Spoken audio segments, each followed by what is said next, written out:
Good afternoon বন্ধুরা, আজকে তোমাদের সামনে আমি আরেকটা নতুন ভিডিও নিয়ে চলে এসেছি।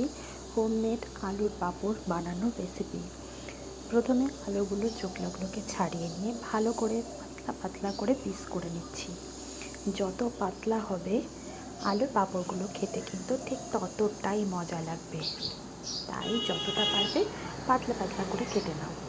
তারপরে একটু গরম জলে হালকা লবণ দিয়ে আলুগুলোকে ভালো করে সিদ্ধ করে নিতে। আলুগুলো সিদ্ধ করে রাখা হয়ে গেছে, জল ঝরিয়ে নেওয়া হয়েছে। এগুলোকে আমি এবার রোদে দেব।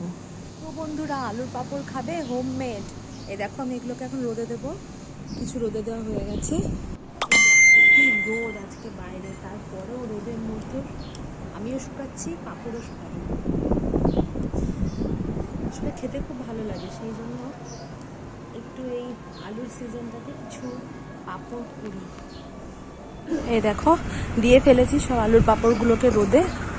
ভীষণ রোদ, আজকে খুব তাড়াতাড়ি শুকিয়ে যাবে। হাওয়াও দিচ্ছে বলে উড়ে যাচ্ছে, সেজন্য চারিদিকে চাপা দিয়েছি। তো বন্ধুরা, আলুর পাঁপড় রেডি। এখন এইগুলো জাস্ট ভাজতে বাকি। কাল দিয়েছিলাম, হাওয়ায় উড়ে গেছিলো বলে ঘরে এনে দিয়েছিলাম, রেখে দিয়েছিলাম। তো ফ্যানের হাওয়াতে শুকিয়ে গেছে। প্রত্যেকবার রোদে শুকায়, আর প্রচণ্ড হাওয়া দিচ্ছিল, ঝোড়ো হাওয়া, সেই জন্য ঘরে এনে রেখেছিলাম। বিকেলে চলে গেছিলাম আবার শাশুড়ি মাকে নিয়ে, আমার আর শাশুড়ি মার দুজনের ডাক্তার দেখাতে।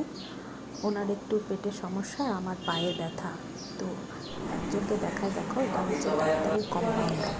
এত খাটুস কি বলবো, যতই ভালো ভালো থাক না কেন আমাকে ডাকবেই না।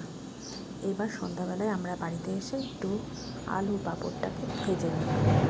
বিকেলবেলায় এরকম পাঁপড় ভাজা খেতে কার না ভালো লাগে, তার উপরে যদি হোমমেড হয়, পুরোপুরি অর্গ্যানিক।